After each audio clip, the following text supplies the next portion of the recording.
SP साहब की पत्नी अपने पड़ोसी के साथ भाग गई और पूरे 9 साल के बाद प्रयागराज में ऐसी हालत में दिखाई दी जिसे सुनते ही आपके भी होश उड़ जाएंगे। दोस्तों, इस घटना की शुरुआत होती है राजस्थान के जोबनेर जिले से, जहां कुलदीप पाटीदार नाम का एक व्यक्ति रहता था। कुलदीप जी पेशे से एक किसान थे और अपनी पुलिस की नौकरी के लिए बहुत मेहनत कर करके पढ़ाई कर रहे थे। कुलदीप जी की लगभग उम्र 22 वर्ष होती है। बचपन से ही कुलदीप जी का एक ही सपना था कि वह एक दिन एक बड़ा पुलिस अफसर बनेगा। वह बहुत मन लगाकर पढ़ाई लिखाई करता था ताकि एक दिन बहुत बड़े पुलिस अफसर बने और अपने पूरे परिवार का नाम रोशन करे। कुलदीप के परिवार में उसके माता पिता थे जो कुलदीप का पूरा साथ देते थे। कुलदीप सुबह से शाम तक खेत में मजदूरी करने जाता था और रात के समय घर आकर वह अपनी पुलिस की भर्ती के लिए मन लगाकर पढ़ाई करता। धीरे धीरे समय आगे बढ़ता जाता है। कुलदीप की उम्र 24 वर्ष हो जाती है। कुलदीप के माता पिता को कुलदीप की शादी की चिंता होने लगी थी। वे सोचते हैं कि अब हमें इसकी शादी कर देनी चाहिए। वे अपने ही गांव की एक लड़की जिसका नाम मनीषा होता है उसके साथ कुलदीप का रिश्ता तय कर देते हैं। कुलदीप अपने माता पिता का एक बहुत ही आज्ञाकारी बेटा था।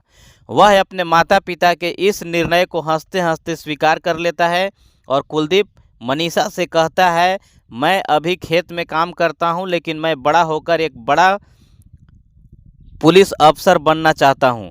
मनीषा भी कुलदीप को उसके सपने के लिए साथ देने का वादा करती है।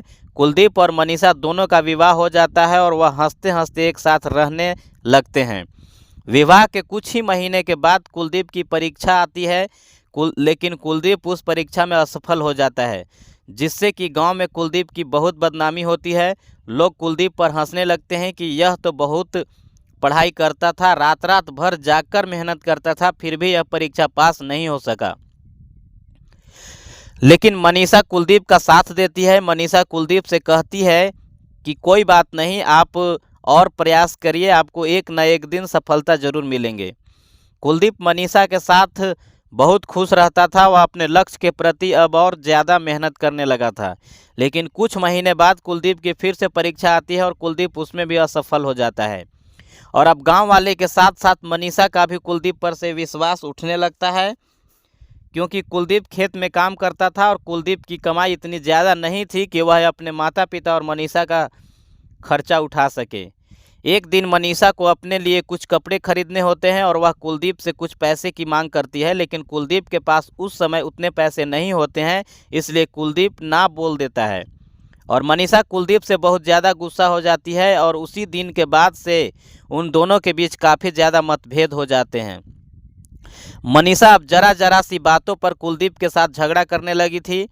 घर गृहस्थी के इन झगड़ों से कुलदीप का ध्यान अब पढ़ाई से हटता जा रहा था।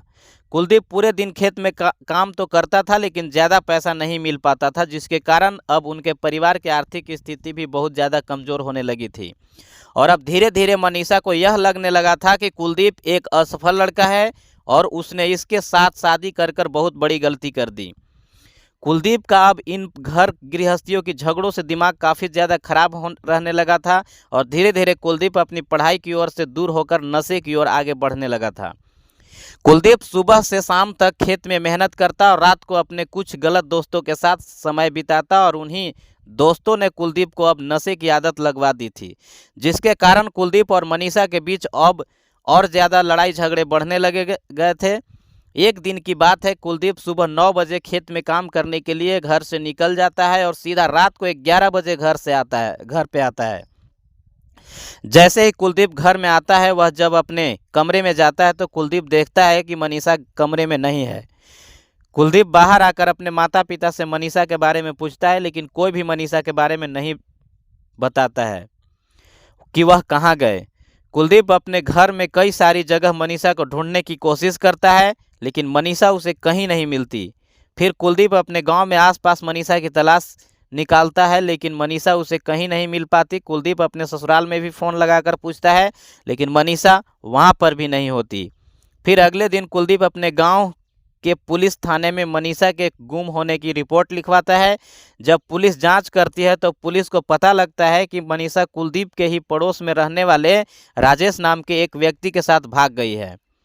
और राजेश के घर में मनीषा और राजेश का लिखा हुआ खत भी प्राप्त हुआ, जिसमें मनीषा ने लिखा है कि मैं अब कुलदीप के साथ नहीं रहना चाहती, इसलिए मैं अपनी इच्छा से यह घर और गांव छोड़कर जा रही हूं।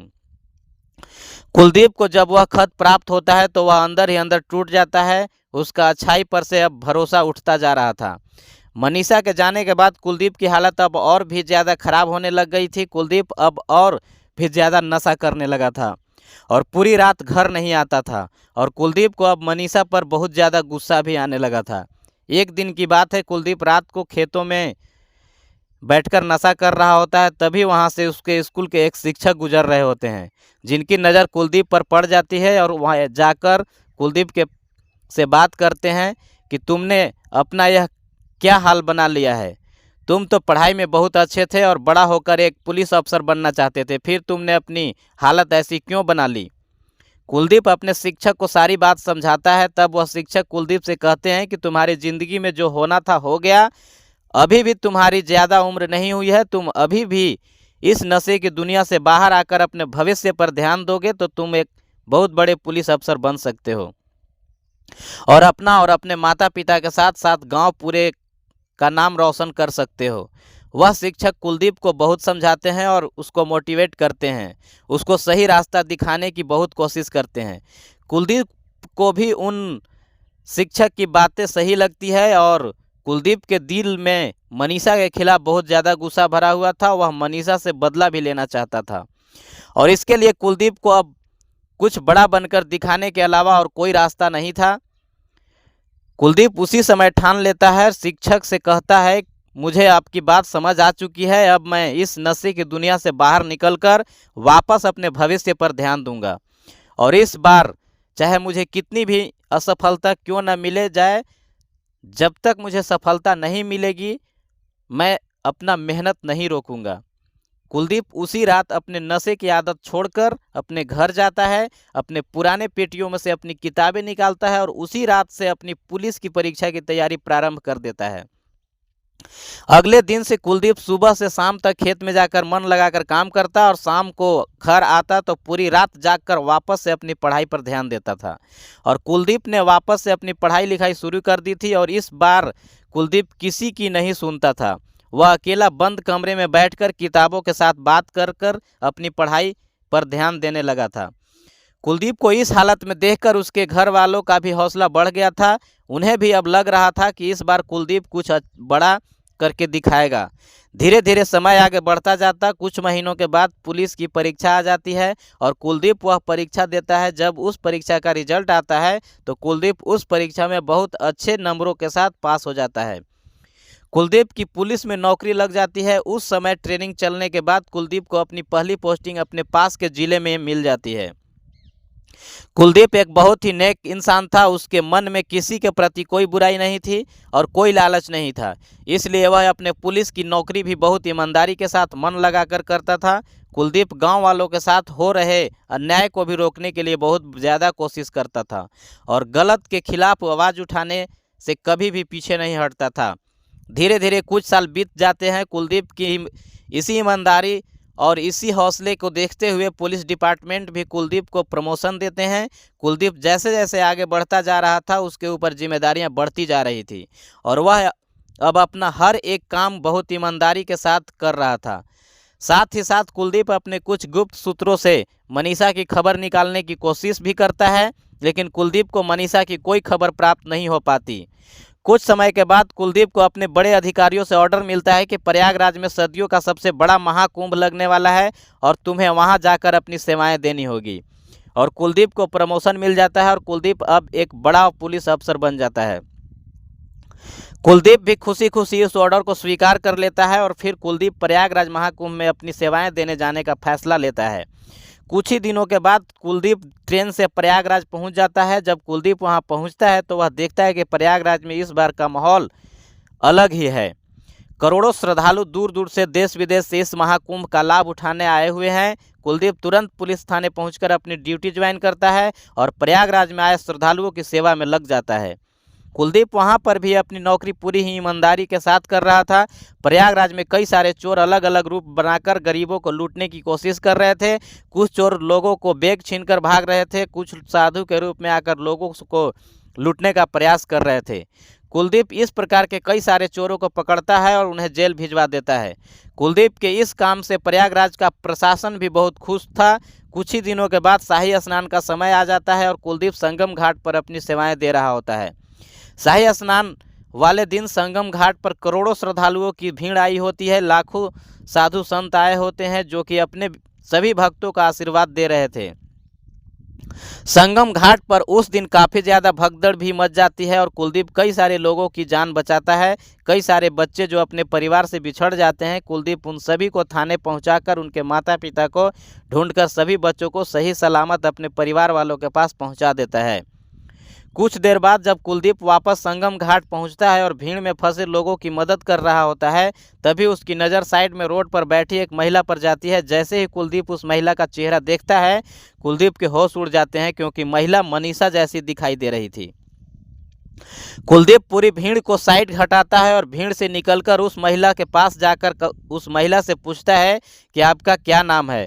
जब वह महिला कुलदीप का चेहरा देखती है तो वह महिला वहाँ से भागने लगती है। कुलदीप समझ जाता है कि कुछ तो गड़बड़ है और कुलदीप उस महिला का पीछा करता है और उसे पकड़कर पूछता है कि आपका क्या नाम है। वह महिला कोई जवाब नहीं देती है, लेकिन कुलदीप उस महिला के सीधे हाथ पर एक निशान देख लेता है जो निशान मनीषा के हाथों पर था। कुलदीप उस महिला को पहचान चुका था। कुलदीप उस महिला से कहता है, तुम मनीषा हो ना? तब वह महिला कहती है, हाँ मैं वही तुम्हारी पत्नी मनीषा हूँ जो आज से 9 साल पहले तुम्हें छोड़कर जा चुकी थी। कुलदीप मनीषा को इस गरीब हालत में देखकर काफ़ी ज़्यादा हैरान हो गया था। वह मनीषा को साइड में ले जाकर उससे पूछने लगता है कि तुम्हारी यह हालत कैसे हुई, तुम यहाँ करोड़ों श्रद्धालुओं की भीड़ में कैसे फंस गई हो और तुम यहाँ पर क्या करने आई हो, और वह राजेश जिसके साथ तुम भाग गई थी वह कहाँ है। तब मनीषा कुलदीप से माफ़ी मांगने लगती है और कहती है, हो सके तो मुझे माफ़ कर देना, मैंने आपको धोखा देकर अपने जीवन की सबसे बड़ी गलती कर दी थी। लेकिन कुलदीप मनीषा से पूछता है कि पूरी बात क्या है, मुझे वह तो बताओ। तब मनीषा कुलदीप को सच बताते हुए कहती है कि जब आप अपनी पुलिस की पढ़ाई की तैयारी कर रहे थे और बार बार आपके हाथ असफल लग रही थी, तब मुझे लगने लगा था कि आपके साथ अपनी ज़िंदगी कैसे गुजारेंगी। यदि आपके पास एक अच्छी नौकरी नहीं होगी तो आप मेरा भविष्य और मेरे बच्चों का खर्चा कैसे उठाओगे। यह चीज़ें बहुत मुझे ज़्यादा परेशान करने लगी थी। और फिर एक दिन मैं जब छत पर कपड़े सुखा रही थी तभी मेरा मुलाकात अपने पड़ोस में रहने वाले राजेश से हो जाती है। राजेश मेरी बहुत तारीफ़ करता था और थोड़े थोड़े दिनों में मुझे महंगे महंगे उपहार दिया करता था, और मुझे जब भी पैसों की आवश्यकता पड़ती आप मुझे पैसे नहीं देते जब राजेश मेरी मदद किया करता था। और फिर एक दिन राजेश ने मुझसे कहा कि वह मेरे साथ अपनी पूरी ज़िंदगी गुजारना चाहता है, और राजेश ने ही मुझे यह सलाह दी कि मैं आपके साथ ना रहूं, मैं भाग जाऊं और फिर राजेश के साथ शादी कर लूं। मैंने राजेश को कई बार मना किया लेकिन उसने मेरी बात नहीं मानी और उसने मुझ पर दबाव बनाया, और फिर आपके और मेरे झगड़े इतने ज़्यादा होने लगे थे कि उस रात गुस्से में मुझे कुछ भी समझ नहीं आया और मैं अपना बैग लेकर वह घर छोड़कर राजेश के साथ गाँव छोड़कर भाग गई। लेकिन भागने के बाद राजेश मुझे अपने गांव से बहुत दूर एक दूसरे गांव में लेकर गया और वहां जाकर वह मेरे साथ ऐसे ही रहने लगा। मैंने राजेश से कई बार कहा कि हम शादी कर लेते हैं, लेकिन राजेश ने मेरी बात नहीं सुनी। वह मेरे साथ कई महीनों तक ऐसे ही रहा और फिर एक दिन रात को राजेश ने मुझे धोखा देकर चला गया। वह कहाँ गया उसकी कोई खबर नहीं मिल पाई, लेकिन वह आज तक लौट कर नहीं आया। और फिर अब मैंने राजेश के बारे में पता करना चाहा तो मुझे पता चला कि राजेश इसी प्रकार से कई सारी महिलाओं का इस्तेमाल कर उन्हें घर से भगा लेकर आता है और फिर कुछ समय उनके साथ रहता है, उनके सारे गहने चुरा लेता है और फिर वहां से भाग जाता है। राजेश मेरे सारे गहने और मेरी सारी बचत की कमाई को लेकर भाग गया था। मेरे ऊपर तो मानो मुसीबत का पहाड़ टूट पड़ा था। मैंने इधर की रही थी न उधर की रही, आपके पास भी वापस लौटकर नहीं आ सकती थी, इसलिए मैंने उसी गांव में एक प्राइवेट नौकरी करना शुरू कर दी और जैसे तैसे अपना गुजारा कर रही थी। कुछ सालों के बाद मुझे खबर मिली थी कि आप एक बड़े पुलिस ऑफिसर बन चुके हैं, लेकिन मैं आपके पास आने की हिम्मत नहीं जुटा पाई। मैं प्राइवेट नौकरी करके जैसे तैसे अपना गुजारा कर रही थी। फिर आया 2025 प्रयागराज महाकुंभ का। मैं कुछ पैसे जमा करके बाद में महाकुंभ की टिकट कराकर यह सोचकर इस महाकुंभ में आई थी कि शायद मैं इस महाकुंभ में शाही स्नान करूंगी तो मेरे इस जन्म के कुछ पाप कम हो जाएंगे। लेकिन मुझे नहीं पता था कि मेरे कर्मों की सज़ा मुझे यहीं मिलने वाली है। मैं जब महाकुंभ में आई और शाही स्नान कर रही थी तभी कुछ चोर मेरा बैग चुरा कर भागा, जिसमें मेरे जाने की टिकट, मेरे सारे पैसे और मेरा मोबाइल पड़ा था। अब मेरे पास कुछ भी सुविधा नहीं थी वापस घर जाने की। पिछले 4 दिनों से मैं यहीं रोड पर भटक रही हूँ, मुझे कोई सहारा नहीं मिल रहा है और अब पता नहीं मैं कैसे वापस जा सकूंगी। मनीषा कुलदीप के पैरों में गिरकर अपनी गलती के लिए कुलदीप से माफ़ी मांगकर वहां से जाने लगती है। तभी कुलदीप के मन में मनीषा के प्रति बहुत ज़्यादा दया जाग जाती है और कुलदीप मनीषा के पास जाकर मनीषा को गले लगा लेता है और मनीषा से कहने लगता है कि तुम्हें अपनी गलती का एहसास है, यही मेरे लिए काफ़ी है। तुम्हें कहीं जाने की ज़रूरत नहीं है, तुम मेरे साथ यहीं महाकुंभ में प्रयागराज में रहोगी और जब मेरी यहाँ पर नौकरी समाप्त हो जाएगी तो अपने गांव वापस जाएंगे और वहीं पर साथ रहेंगे। कुलदीप जब मनीषा से यह बात कहता है तो मनीषा की भी आंखों से आंसू आ जाता है। वह कुलदीप से लिपटकर रो रो कर माफ़ी मांगने लगती है। कुलदीप मनीषा को गले लगाकर उसकी सारी गलतियों को माफ़ कर देता है और मनीषा को लेकर अपने घर चले जाता है। दोस्तों, आपको यह घटना कैसी लगी?